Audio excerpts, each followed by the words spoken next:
ఎన్ని ఏఐలు వచ్చినా ఎప్పటికైనా డిమాండ్ ఉండేది అకౌంటింగ్ టాలీ విత్ జిఎస్టీ మాత్రమే. డిగ్రీ లేదా బీటెక్ స్టూడెంట్స్, బిజినెస్ మ్యాన్స్ లేదా గల్ఫ్ కంట్రీస్ కి వెళ్లాలనుకుంటూ ఉంటారు. కానీ అకౌంటింగ్ ఫీల్డ్ లోకి ఎలా వెళ్లాలో, ఏం చేయాలో తెలియదు కదా. అటువంటి వాళ్ళ కోసమే మన కడపలో ఉన్న one and only tally TEPL and official tally star associated partner అయిన లోకేష్ ఇన్ఫోటెక్ వాళ్ళు కామర్స్ మరియు నాన్ కామర్స్ స్టూడెంట్స్ అందరికీ బేసిక్ నుంచి అడ్వాన్స్డ్ వరకు tally prime training, tally sales, service and tally customisation తో పాటు స్టూడెంట్స్ కే కాకుండా బిజినెస్ హోల్డర్స్ కి కూడా వాళ్ళకి తగిన విధంగా ప్రోగ్రామింగ్ చేసిస్తారు. ఇంకా Tally renewal, upgrading, doubts clear చేస్తారు. Single and multi user softwares sale కూడా చేస్తారు. ట్రైనింగ్ తర్వాత సర్టిఫికేట్ ప్రొవైడ్ చేసి డిగ్రీ స్టూడెంట్స్ కి 2 months అండ్ 4 months ఇంటర్న్షిప్స్ తో పాటు జాబ్ వచ్చేలా ప్లేస్మెంట్ అసిస్టెన్స్ కూడా చేస్తారు. ఇక్కడ ఇప్పటికే ఆన్లైన్, ఆఫ్లైన్ అండ్ మన కడపలో చాలా డిగ్రీ కాలేజెస్ లో కూడా 18,000+ స్టూడెంట్స్ ట్రైన్ అయ్యి జాబ్స్ కూడా చేస్తున్నారు. 35K+ సబ్స్క్రైబర్స్ తో Tally Lokesh channel AP and TS లో నంబర్ 1 టాలీ యూట్యూబ్ ఛానల్ గా రన్ అవుతుంది. అండ్ ఆల్సో వీళ్ళ మెటీరియల్ మీకు అమెజాన్ అండ్ మీషోలో కూడా దొరుకుతుంది. Near Apsara circle above Indian overseas bank, Obul Reddy complex, Kadapa. Yeah, good evening, all of you. My voice is clear. Yes, sir. Yeah, screen కనబడుతుందమ్మా? Yes, sir. Yeah, done guys. So last inventory management లో ఏమైనా doubts ఉన్నాయో అడగండి please. Anyone? ఏమైనా last classes లో ఏమైనా doubts ఉన్నాయండి? Anyone? Please confirm.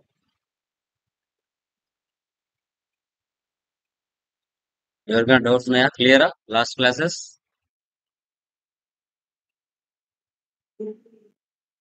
Okay, done guys. So last classes లో మనం ఇన్వెంటరీ మేనేజ్మెంట్, స్టాక్ ఐటమ్స్ కానీ, స్టాక్ గ్రూప్స్ కానీ, యూనిట్స్ కానీ ఎలా క్రియేషన్ చేసుకోవాలి, సో తర్వాత స్టాక్ సమ్మరీ ఏ విధంగా చెక్ చేసుకోవాలి అనేసి క్లియర్ గా లాస్ట్ క్లాసెస్ లో మనం డిస్కషన్ చేయడం జరిగింది. ఓకే, సో టుడే క్లాస్ లో వచ్చేసి మనకి లైక్ ఓపెనింగ్ బ్యాలెన్స్ ఎలా ఎంటర్ చేయాలి, ఆ ఓపెనింగ్ బ్యాలెన్స్ ఎంటర్ చేసి మళ్ళీ ఫైనాన్స్ ఇయర్ అంతా బిజినెస్ ఎలా చేయాలి అనేది టుడే క్లాస్ లో మనం క్లియర్ గా డిస్కషన్ చేయడం జరుగుతుంది. Okay, so done guys. చూడండి,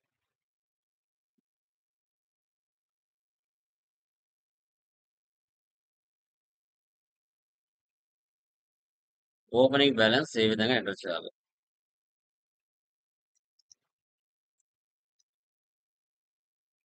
okay, so India finance year ఎప్పుడు స్టార్ట్ అవుతుందో? 1/4/2025 ఇది India finance year. Okay, so మనకి ఇది ఇండియా ఫైనాన్స్ ఇయర్ అని చెప్పారు. ఇప్పుడు 31st March లో బుక్స్ ఆఫ్ అకౌంట్స్ క్లోజ్ చేయాలన్నా. Books of accounts 31st March లో క్లోజ్ చేయాలి.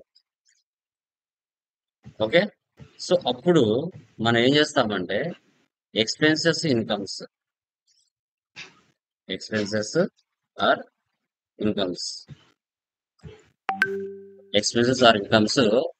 మనం ఏం చేస్తామంటే వాటిని అసెట్స్ గాను లైబిలిటీస్ గాను మార్చుకుంటారు.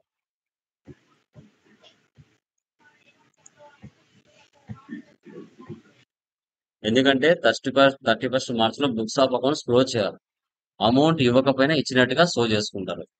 అప్పుడు ఎక్స్పెన్సెస్ ని ఓకే అండ్ ఇన్కమ్స్ ని అసెట్స్ గాను లైబిలిటీస్ గాను మార్చుకొని ఆ ఫైనాన్షియల్ ఇయర్ ని స్ప్లిట్టింగ్ చేస్తారు. అప్పుడు బ్యాలెన్స్ షీట్ లో మనకి ఏ వాల్యూస్ అయితే ఉన్నాయో, బ్యాలెన్స్ షీట్ లో 31st March లో ఏ వాల్యూస్ అయితే ఉన్నాయో అక్కడ ఉన్న క్లోజింగ్ బ్యాలెన్స్ అంతా నెక్స్ట్ ఇయర్ కి, న్యూ ఇయర్ కి ఓపెనింగ్ బ్యాలెన్స్ వచ్చేస్తుంది. ఈ ఓపెనింగ్ బ్యాలెన్స్ తో మళ్ళీ ఫైనాన్స్ ఇయర్ అంతా బిజినెస్ అనేది మనం చేసుకుంటాం. దీని గురించి ఇంకా మీకు సెకండ్ మీటర్ లో ఇంకా క్లారిటీ వస్తుంది. ఓకే, ఇప్పుడు మనం లెడ్జర్స్ లో కానీ ఐటమ్స్ లో కానీ ఓపెనింగ్ బ్యాలెన్స్ ఎంటర్ చేసుకొని లెడ్జర్స్ లో కానీ ఐటమ్స్ లో కానీ ఓపెనింగ్ బ్యాలెన్స్ ఎంటర్ చేసుకొని balance sheet total values match చేసుకొని మనము ఫైనాన్స్ ఇయర్ అంతా బిజినెస్ అనేది చేసుకోవాలి. ఫైనాన్స్ ఇయర్ అంతా బిజినెస్ అనేది చేయాలి. ఓకే, సో ఎలా అనేది ఇప్పుడు ఇన్వెంటరీలో ఒక టైప్ ఆఫ్ మోడల్ ప్రాబ్లం మనం చేస్తున్నాం. ఇది కూడా ఇన్వెంటరీ కిందకి వస్తుంది. ఇన్వెంటరీలో ఒక టైప్ ఆఫ్ ప్రాబ్లం గా దీన్ని మనం చేయాల్సి వస్తుంది. Okay, done guys. చూడండి, మన యొక్క ప్రాబ్లం ఏంటి? Like Priya trading company. Okay, so ఇక్కడ 31/3/2025 లైబిలిటీస్ ఉన్నాయి, అసెట్స్ ఉన్నాయి. మా బ్యాలెన్స్ షీట్ ని డెబిట్ సైడ్ క్రెడిట్ సైడ్ అనొచ్చా, లేదంటే లెఫ్ట్ సైడ్ రైట్ సైడ్ అనాలా? ఎలా అనొచ్చు మా? డెబిట్ సైడ్ క్రెడిట్ సైడ్ అనొచ్చు సార్. అనొచ్చా? లెఫ్ట్ రైట్ అన్నారు sir. Left right B Com students ఎంతమంది ఉన్నారు ఇక్కడ? అనకూడదు సార్. అనొచ్చా డెబిట్ అనకూడదా? సైడ్ డెబిట్ ఆర్ క్రెడిట్ అనొచ్చు సార్. అనకూడదమ్మా, అనకూడదు సార్. అనకూడదు. లెఫ్ట్ సైడ్ రైట్ సైడ్ అనకూడదు అనాలి. Sir. Left side right side అనాలి. ప్రాఫిట్ అండ్ Right లాస్ ని మనం డెబిట్ సైడ్ క్రెడిట్ సైడ్ అనొచ్చు. బ్యాలెన్స్ షీట్ ని అలా పిలవకూడదు. ఓకేనా? So debit side credit side అని పిలవకూడదు. లెఫ్ట్ సైడ్ రైట్ సైడ్ అని పిలవాలి. ప్రాఫిట్ అండ్ లాస్ ని మాత్రమే డెబిట్ సైడ్ క్రెడిట్ సైడ్ అని పిలవాలి. Okay, so done. ఇక్కడ లైబిలిటీస్ ఉన్నాయి, అసెట్స్ ఉన్నాయి. టోటల్ వాల్యూ ఎంత ఉంది ఇక్కడ? 1,88,600 ఉంది. ఈ amount balance sheet amount total గా. ఈ balance sheet as it is గా మ్యాచ్ చేసి మళ్ళీ డిఫరెంట్ డేట్స్ లలో పర్చేజ్ చేస్తున్నాం, సేల్స్ చేస్తున్నాం. ఫైనల్ గా నెట్ ప్రాఫిట్ ఎంత రావాలి అనేది టుడే క్లాస్ లో మనం క్లియర్ గా డిస్కషన్ చేస్తాం. ఓకే, ఆన్ ద స్పాట్ వస్తే లెడ్జర్స్ కానీ ఐటమ్స్ కానీ ఎలా క్రియేషన్ చేయాలనేది కూడా టుడే క్లాస్ లో నేను మీతో డిస్కస్ చేస్తాను. ఓకే, టాలీ ఓపెన్ చేస్తున్నాను.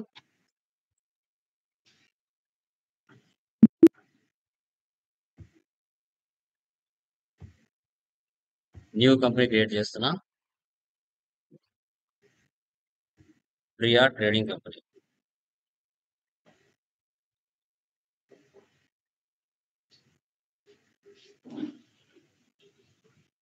Andhra Pradesh. Control A for apple. Save. Maintain accounts first option వేసి పెట్టండి. బిల్ వైజ్ నో పెట్టండి. Maintain inventory, integrate accounts with inventory, ఈ 2 ఆప్షన్ చేసి పెట్టండి. రిమైనింగ్ నో పెట్టండి. Accept or no, save. ఇంకా మీకు ఆల్రెడీ నిన్న ప్రాబ్లం చేసింటారు, మీకు తెలుసు ఆల్రెడీ లెడ్జర్స్ ఎలా చేయాలి, ఐటమ్స్ ఎలా చేయాలని కూడా మీకు తెలుసు. వన్స్ టాలీలో ఒక కంపెనీ క్రియేషన్ చేస్తూనే 28 groups, 2 ledgers, 24 voucher type keys pre defined గా వస్తాయి. ఓకే, క్రియేట్ లోకి వెళ్ళండి, లెడ్జర్స్ లోకి వెళ్ళండి. లెడ్జర్స్ లో మనం ఓపెనింగ్ బ్యాలెన్స్ ఇక్కడ ఏవైతే అమౌంట్స్ ఉన్నాయో వాటిని యాజ్ ఇట్ ఈస్ గా ఎంటర్ చేయాలి. Capital account.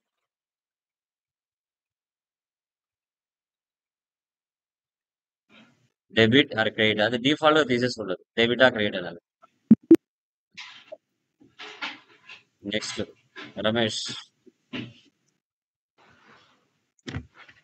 సన్డ్రీ creditors.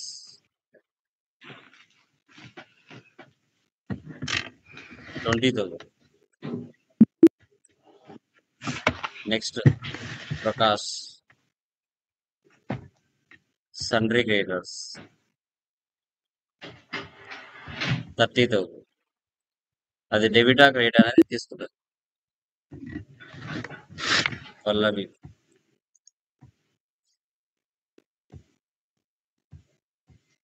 Loans and liability 38,600.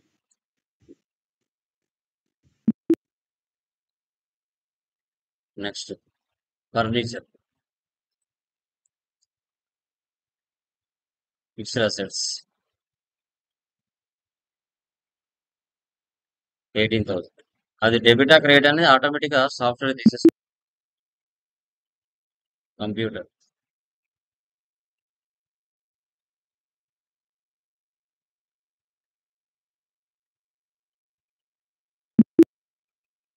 $30,000. Next రామన్కో.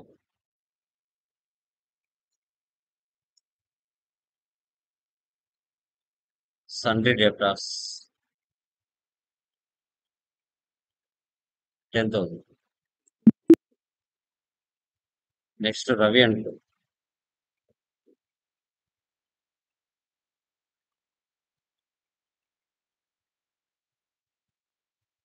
20,000. Next cash default ఉంటుంది ఎస్బీఐ బ్యాంక్.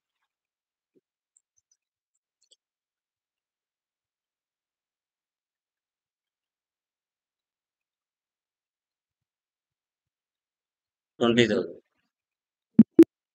ఇలాగా లెడ్జెస్లలో మనం డేటా అంతా కూడా టైప్ చేసుకోవాలి. ఓకే, ఎస్కేప్ ఇవ్వండి. తర్వాత యూనిట్స్ లోకి వెళ్ళాలి. యూనిట్స్ లో మనకి క్వాంటిటీ ఎలా ఉన్నాయి? ఎన్ఓఎస్ నెంబర్స్ లో NOS numbers. Escape. Stock item. Items ఏమున్నాయి మనకి? Grid lines,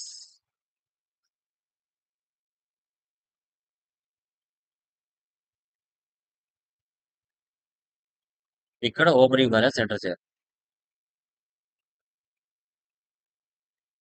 rate 2,000, 4,000. Next mixes.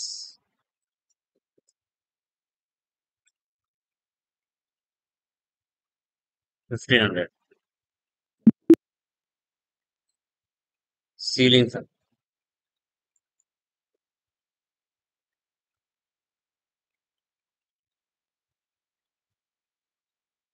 800. Table fans.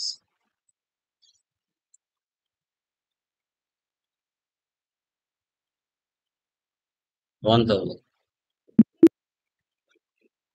ఇలా ఎంటర్ చేసుకోవాలి. తర్వాత ఆల్టర్లోకి వెళ్ళి లెడ్జర్లోకి వెళ్ళి క్యాష్ ఉంది కదా పెండింగ్, క్యాష్ బ్యాలెన్స్ మాత్రం ఇద్దాం. 80,000. ఎంటర్. ఎస్కేప్ ఇవ్వండి. ఎస్కేప్. బ్యాలెన్స్ షీట్ చూడండి. Alt plus F1 expand. As it is గా చూడండి. 1,88,600. 1,88,600. సేమ్ లాస్ట్ ఇయర్ లో మిగిలిన క్లోజింగ్ బ్యాలెన్స్ అంతా న్యూ ఇయర్ కి ఓపెనింగ్ బ్యాలెన్స్ వచ్చేస్తుంది. ఈ ఓపెనింగ్ బ్యాలెన్స్ తో మళ్ళీ ఫైనాన్షియల్ ఇయర్ అంతా బిజినెస్ చేస్తూ వెళ్ళాలి. ఎస్కేప్ ఇవ్వండి. ఇప్పుడు డైరెక్ట్ గా ఓచర్లోకి వెళ్ళండి. పర్చేజ్ లోకి వెళ్ళండి. డేట్ మార్చండి. 1/5/25. పర్సన్ ఎవరు ఇక్కడ? ప్రకాష్. ఎంటర్ ఇచ్చేయండి. ఇప్పుడు చూడండి, పర్చేజ్ లెడ్జర్ నేను చేయలేదు. ఆన్ ద స్పాట్ క్రియేషన్ చేయాలంటే ఏం చేయాలి? ఆన్ ద స్పాట్ క్రియేషన్ చేయాలంటే ఆల్ట్ ప్లస్ సి. అంటే ఏంటి? New item creation. New ledger అయినా, లేదంటే ఐటమ్ అయినా, లేదంటే స్టాక్ గ్రూప్ అయినా, కేటగిరీ అయినా, okay, on the spot creation చేయొచ్చు. దాన్ని ఆల్ట్ సి అంటారు. లేదంటే క్రియేట్ అనే పైన ఆప్షన్ ఉంటుంది, దాన్నైనా డైరెక్ట్ గా లెడ్జర్కి వెళ్ళిపోతాం. పర్చేజ్.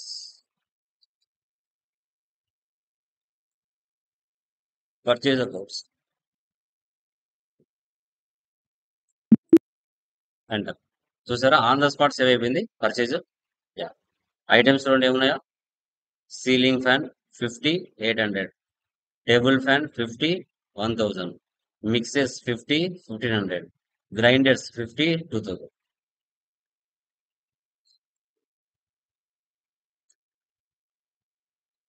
రేట్ ఆటోమేటిక్ అదే ఎందుకు పడుతుందమ్మా? మనం ఇవ్వలేదు కదా, ఎందుకు రేట్ ఆటోమేటిక్ గా తీసుకుంటుంది? చెప్పండి. ఫస్ట్ ఓపెనింగ్ బ్యాలెన్స్ తీసుకున్నాం సార్ అందువల్ల. ఎస్ గైస్, ఓపెనింగ్ బ్యాలెన్స్ తీసుకున్నారు కదా, ఆ ఓపెనింగ్ బ్యాలెన్స్ డిఫాల్ట్ గా దానిలో పడిపోతుంది. ఓకేనా? So next table fan.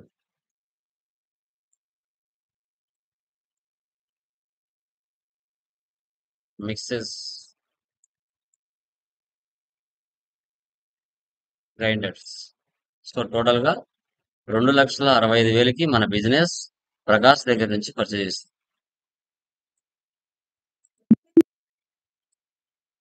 So 1/5 నెల, ఇప్పుడు 2/5 నెల మళ్ళీ 5th month లోనే రమేష్ దగ్గర నుంచి సేమ్ ఐటమ్స్ 50 మళ్ళీ పర్చేజ్ చేస్తుంది.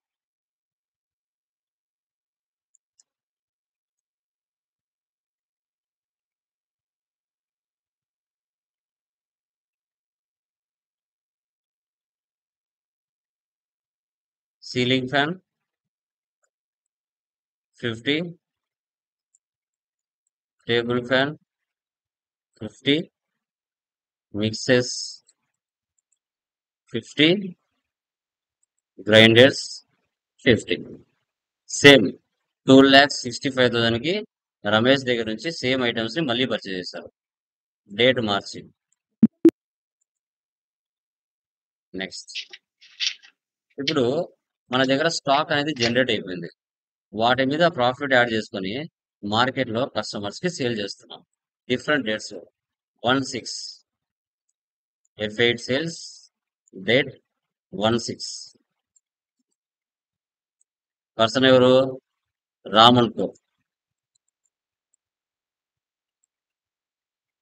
ఇప్పుడు సేల్స్ లెజర్ చేయలేదు, ఆన్ ద స్పాట్ చేయాలంటే ఆల్ట్ సి, సేల్స్ తీసుకోవాలి, sales accounts. Okay. Ceiling fans 35, 1,000.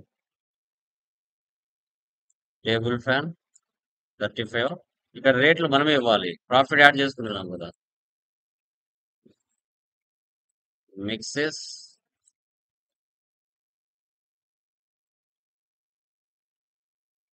Grinders 2,45,000కి మన బిజినెస్ రామ్ అండ్ సేల్స్ కి సేల్ చేస్తుంది. ఆ 2,45,000 మీద ట్యాక్స్ 4% ఎంత పడింది? సో ఈ అమౌంట్ కింద మనం ట్యాక్స్ ఇవ్వాలి. ఆల్ట్ సి లేదంటే క్రియేట్ స్పేస్ ఇచ్చారంటే కింద చూపిస్తుంది. Alt C, tax, duties and taxes, others 4%. 2,45,000 మీద 4% ఎంత? 9,800 ట్యాక్స్ పడింది. టోటల్ గా 2,45,000కి 9,800 యాడ్ అవుతే 2,54,500. Same. Next 2/6 sales to Ravi and co. Date మార్చండి. 2/6 Ravi and co.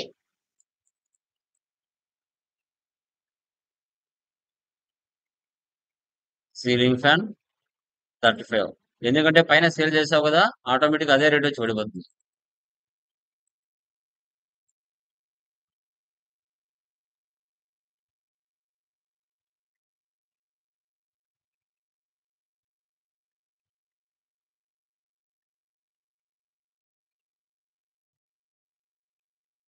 Same value, ఇద్దరికి సేమ్ వాల్యూ 2,54,800, 2,54,800. సేవ్ చేయాలి. Next 31,725 cash sales. 31,7 cash sales.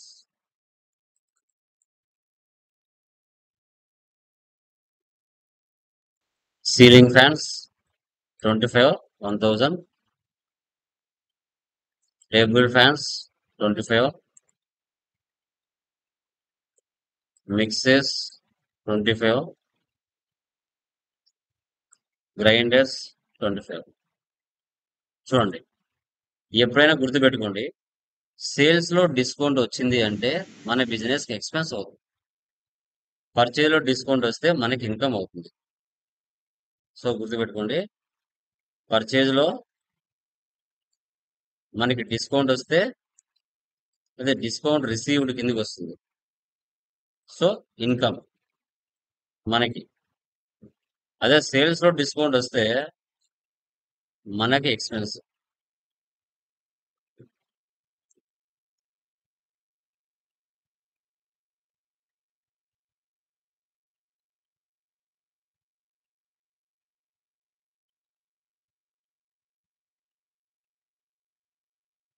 Okay, గుర్తుపెట్టుకోండి, మనకే ఎక్స్పెన్స్ అవుతుంది.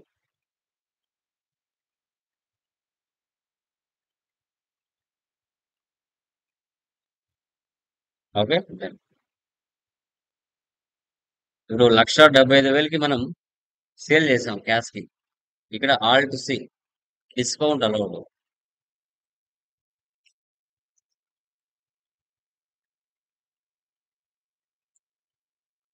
ఇండైరెక్ట్ ఎక్స్పెన్సెస్ ఎంత అండి? మైనస్ మ్యాండేటరీ అండి.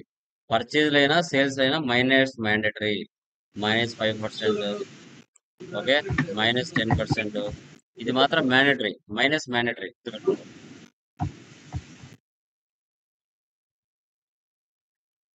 -5%. 1,75,000 మీద 8,750 రూపాయలు వెళ్ళిపోతే 1,66,250 రూపాయలు అయింది. దాని మీద మళ్ళీ ట్యాక్స్ 4% యాడ్ చేస్తే 7,000 అయింది. మళ్ళీ వాల్యూ చూడండి పెరిగింది, 1,73,250 మళ్ళీ పెరిగింది. ఇలా ఎంటర్ చేసుకోవాలి. Accept or no, save. తర్వాత 1.8 received cheque from Ram and Ravi 80% of sales value. 2.8 payment to Prakash and Ramesh 70% of purchase value. ఇప్పుడు ప్రీవియస్ మనం ఏం చేసాం, ఇక్కడ రామ్ అండ్ రవికి సేల్ చేసాం, రాముకి సేల్ చేసాం, రవికి సేల్ చేసాం. ఒక 1,00,000 రూపాయలకు సేల్ చేసాం అనుకోండి, వాళ్ళు మనకు డబ్బులు ఇవ్వాలి కదా కస్టమర్స్. వాళ్ళు 1,00,000 ఇవ్వకుండా 80% అన్నాడు, అంటే 80,000 ఇచ్చారు. దాన్ని ఎలా క్యాలిక్యులేషన్ చేయాలి? సో తర్వాత ఇక్కడ మనం ఏం చేసాం, ప్రకాష్ దగ్గర నుంచి రమేష్ దగ్గర నుంచి ఐటమ్స్ ని పర్చేజ్ చేసాం. ఒక 1 lakh పర్చేజ్ చేసాం అనుకో, మనం 70% ఇచ్చినాం, అంటే 70,000 ఇచ్చినాం. ఇంకా 30,000 పెండింగ్ బ్యాలెన్స్ ఉంది. సో వీటిని ఎలా క్యాలిక్యులేషన్ చేయాలి అంటే, చూడండి, ఎస్కేప్, డే బుక్ లో వెళ్ళి మనం చేసిన ట్రాన్సాక్షన్స్ అవ్వాలి అంటే ఆల్ట్ F2 ఇచ్చేసి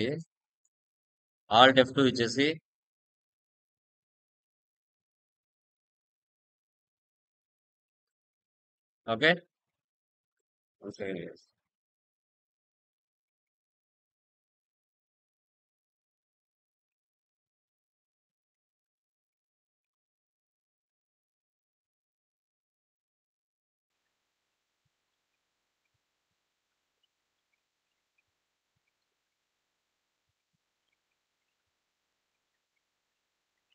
ఇక్కడ వచ్చేసి డేట్లు తీసేయండి. ఎంటర్. డేట్లు తీసేస్తే మన ముందర ట్రాన్సాక్షన్స్ అని కనబడతాయి.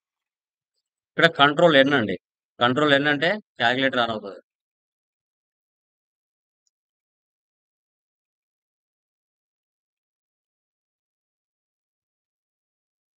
క్యాలిక్యులేటర్ ఆన్ అవుతుంది. ఓకే, ఇక్కడ కూడా మనం చేయొచ్చు. పర్చేజ్ వాల్యూ 2,65,000 ఉంది, sales value 2,54,800.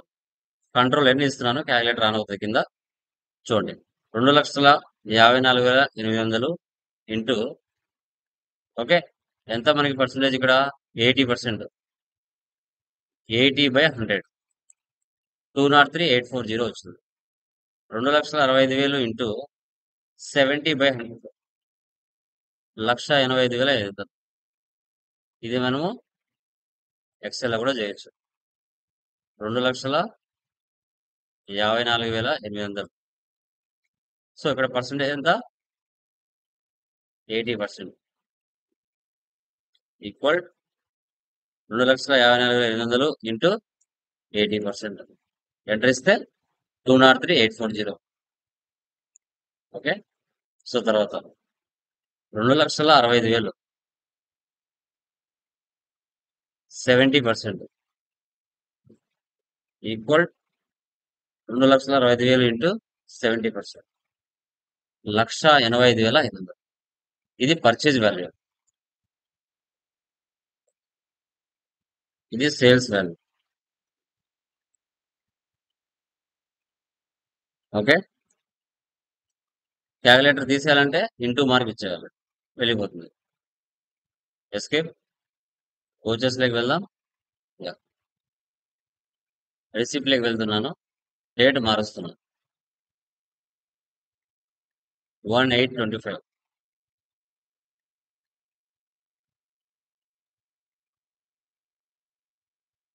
Ram and co 203,840. మళ్ళీ క్రియేట్ చేయండి. రవి 203,840. రెండు క్రియేట్ చేసి చెక్ అంటే ఎస్బీఐ బ్యాంక్ క్రియేట్ చేయాలి, డెబిట్ చేయాలి. ఓకే. 203,840, 203,840 రెండు క్రియేట్ చేసి ఎస్బీఐ బ్యాంక్ డెబిట్ చేయాలి. చూసారు కదా. సేవ్ చేయాలి. Next payment. డేట్ మారుతాం 2/8. ఎవరికి? ప్రకాష్ కి 1,85,500. మళ్ళీ డెబిట్ చేసి రమేష్ 1,85,500. సో క్యాష్ తీసుకోవాలి. ఎందుకు మా నెగటివ్ క్యాష్ వస్తుంది? నెగటివ్ క్యాష్ ఎందుకు వస్తుంది? ఎవరైనా చెప్పగలరా? ఎనీవన్? మన దగ్గర క్యాష్ లేవు సార్. మన మన దగ్గర దాంట్లో క్యాపిటల్ లో క్యాష్ లేదు. క్యాపిటల్ క్యాష్ వాల్యూ లేవు సార్. మన దగ్గర స్టార్టింగ్ లో ఓపెనింగ్ బ్యాలెన్స్ 3 lakhs ఇచ్చాం. సో అది ఆల్మోస్ట్ ఖర్చు అయిపోయింది. అవును సార్. ఇక్కడ మనం అధిగమించి డబ్బులు పే చేస్తున్నాం అంటే నెగటివ్ బ్యాలెన్స్ వస్తుంది. ఎందుకు వస్తుంది? మన దగ్గర బ్యాలెన్స్ లేదు కాబట్టి. మన దగ్గర బ్యాలెన్స్ అనేది లేదు కాబట్టి. బ్యాలెన్స్. ఓకే. సో అది మన దగ్గర బ్యాలెన్స్, నెగిటివ్ బ్యాలెన్స్ అంటే మన దగ్గర బ్యాలెన్స్ లేదు కాబట్టి మనకి రెడ్ కలర్ లో చూపిస్తుంది. రెడ్ కలర్ లో వాల్యూ చూపిస్తుంది. ఎప్పుడైతే మన దగ్గర అమౌంట్ యాడ్ అవుతుందో, క్యాష్ బ్యాలెన్స్ అమౌంట్ యాడ్ అవుతుందో అప్పుడు పాజిటివ్ వాల్యూగా మారుతుంది.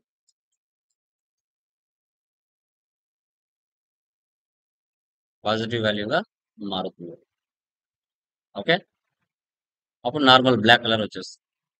ఇప్పుడు చూడండి రెడ్ కలర్ లో వచ్చింది, ఎందుకంటే నెగిటివ్ బ్యాలెన్స్, మన దగ్గర డబ్బులు లేదు, అధిగమించి వాడుతున్నాం.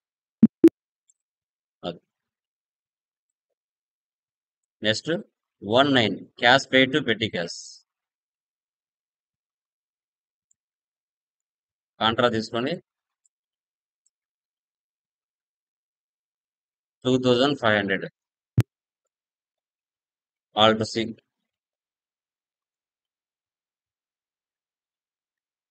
క్యాష్ ని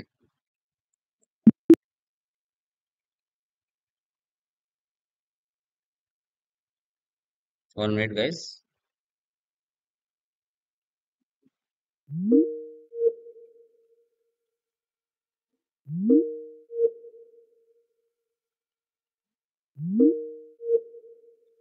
మా వాయిస్ ఈజ్ క్లియర్? వినపడుతుందమ్మా? స్క్రీన్ కనపడుతుందా గైస్? కనిపిస్తుంది సార్. సో హెవీ రైన్ ఉంది ఇక్కడ. Yeah yes sir. Save. Next expenses ఉన్నాయి కదా, 210 పేమెంట్ మేడ్ బై క్యాష్. అన్ని డెబిట్ చేయాలి. ఎక్స్పెన్సెస్ కదా, క్రెడిట్ క్యాష్ చేయాలి. పేమెంట్ తీసుకోండి,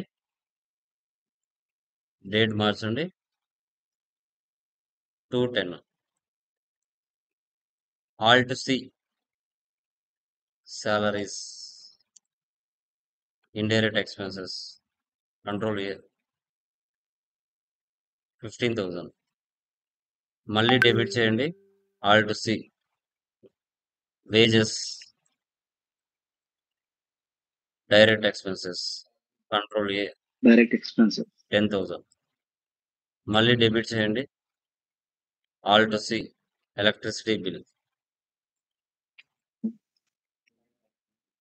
ఇండైరెక్ట్ ఎక్స్పెన్సెస్ ఇండైరెక్ట్ ఎక్స్పెన్సెస్ 7,000. మళ్ళీ డెబిట్ చేయండి. All to C tele bill, indirect expenses 3,000. మళ్ళీ డెబిట్ చేయండి. All to C carriage inwards, direct expenses direct expenses 5,000. మళ్ళీ డెబిట్ చేయండి. All to C carriage outwards, indirect expenses 4,000. So cash తీసుకోవాలి. Negative balance కదా cash వచ్చేది. Accept or no save. Final గా net profit ఎంత వచ్చింది అనేది చూస్తాం.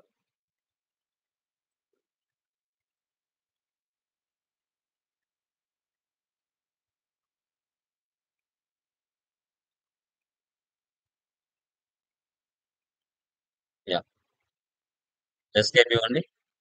డే బుక్ లో వెళ్తే ఆల్ట్ F2 ఇచ్చేసి డేట్లు తీసేయండి. తీసేస్తే మనం చేసిన ట్రాన్సాక్షన్స్ అన్ని డిఫరెంట్ డేట్లు అన్ని ఇక్కడే కనబడతాయి. ఓకే, ఇప్పుడు profit and loss alt plus F1 expand. Net profit 1,08,750.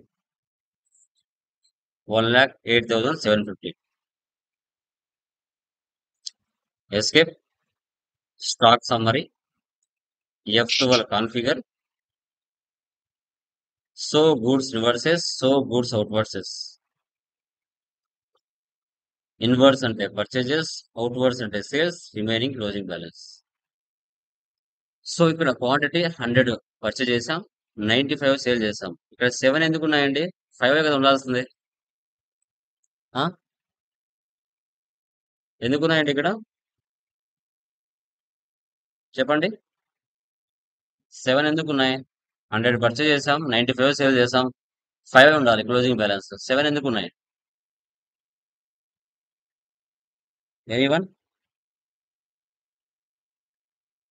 Anyone answer? అంటే స్టాక్ లేకపోయినా కూడా మనం ఎక్స్ట్రా అంతేనా? సేల్ చేసాం సార్ మన దగ్గర లేదు. బాగా చూసారా క్లాస్? బాగా విన్నారా? ఏమ్మా చెప్పాలి, ఎందుకు అక్కడ 7 ఉన్నాయి? ఒకరన్నా చెప్తారా చూద్దాం. క్లాస్ బాగా వినింటే ఒకరన్నా చెప్తారు.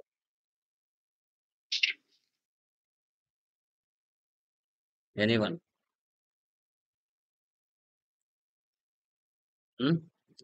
ఓపెనింగ్ బ్యాలెన్స్ ఉన్నాయి. అంటే ఓపెనింగ్ బ్యాలెన్స్ లో మనం 2 తీసుకున్నాం సార్ ఫస్ట్. ఓపెనింగ్ బ్యాలెన్స్ ఉంటాయి అవును సార్, కదండి. ఓపెనింగ్ బ్యాలెన్స్ 2 సార్ అయ్యి ఆ 2 ఎక్స్ట్రా. ఓపెనింగ్ బ్యాలెన్స్ లో మన దగ్గర 2 క్వాంటిటీ ఉన్నాయి. గుర్తుపెట్టుకోండి, ఓపెనింగ్ బ్యాలెన్స్ 2 ఉన్నాయి సార్. ఎప్పుడు కూడా Yes sir. లెస్ అవ్వదు. వన్స్ ఒకసారి ఓపెనింగ్ బ్యాలెన్స్ నువ్వు ఇచ్చావు అంటే ఎప్పటికీ ఓపెనింగ్ బ్యాలెన్స్ లో క్వాంటిటీ లెస్ అవ్వవు. గుర్తుపెట్టుకోండి, అది ఫిక్స్. ఇంకా ఓపెనింగ్ బ్యాలెన్స్ లో అది ఫిక్స్డ్ గా ఉంటది, అది ఎప్పటికీ లెస్ అవ్వదు. ఓకేనా? F12 లో Okay ఇక్కడ sir. సో ఓపెనింగ్ బ్యాలెన్స్ వేసి పెట్టండి. Control A save. చూసారా, స్టార్టింగ్ లో ఓపెనింగ్ బ్యాలెన్స్ వాల్యూ 10,600 ఉంది. ఇన్వర్స్ వాల్యూ 5,30,000 ఉంది. అవుట్వర్డ్స్ వాల్యూ 6,65,000 ఉంది. Closing balance 37,100. సో 400 పర్చేజ్ చేసాం, 380 సేల్ చేసాం. ఓపెనింగ్ బ్యాలెన్స్ లో ఒక 8 ఉన్నాయి, టోటల్ కలిపితే 28. ఇక్కడ 400 లో 380 వెళ్ళిపోతే 20 ఉంటాయి, 20 ఇక్కడ 8 కలిపితే 28 క్లోజింగ్ బ్యాలెన్స్. డాష్ బోర్డ్ లో వెళ్తే రిపోర్ట్స్ అని ఒకే చోట కనబడతాయి. Trading details, assets and liabilities, bank balance, cash and bank accounts, inventory details. Display more reports, trial balance, alt plus F1. Debit balance, credit balance equal అవుతుంది. 12,03,450. Account books, cash and bank balance or petty cash.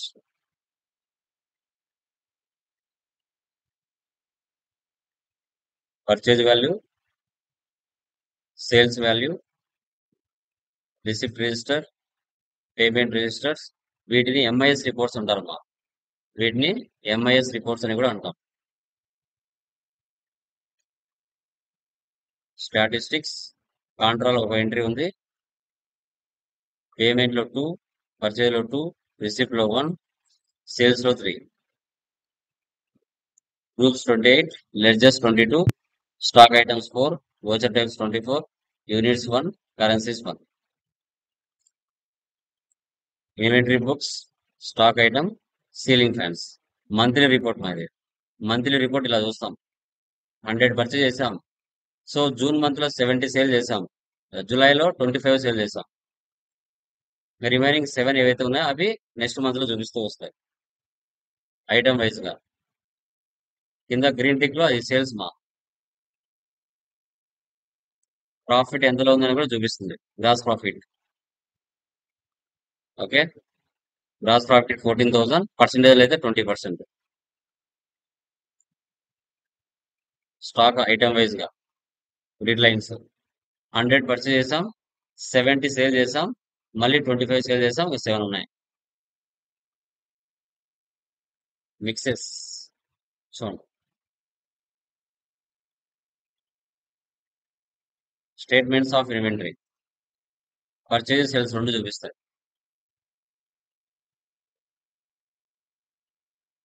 Ceiling fans 800 purchase చేసాం, 1000కి sale చేసాం.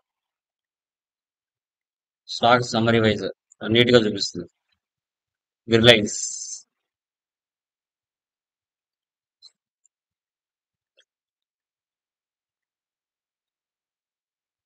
ఓకేనమ్మా, అర్థమైందా? ఇన్వెంటరీలో opening balance enter చేసుకొని మళ్ళీ finance year అంతా ఎలా business చేయాలని తెలుసుకున్నాం టుడే క్లాస్ లో. క్లియరా? అర్థమైందా? Any doubts? Please confirm. చెప్పండి అమ్మా. అర్థమైంది. చెప్పండి. క్లియరా? Yes sir.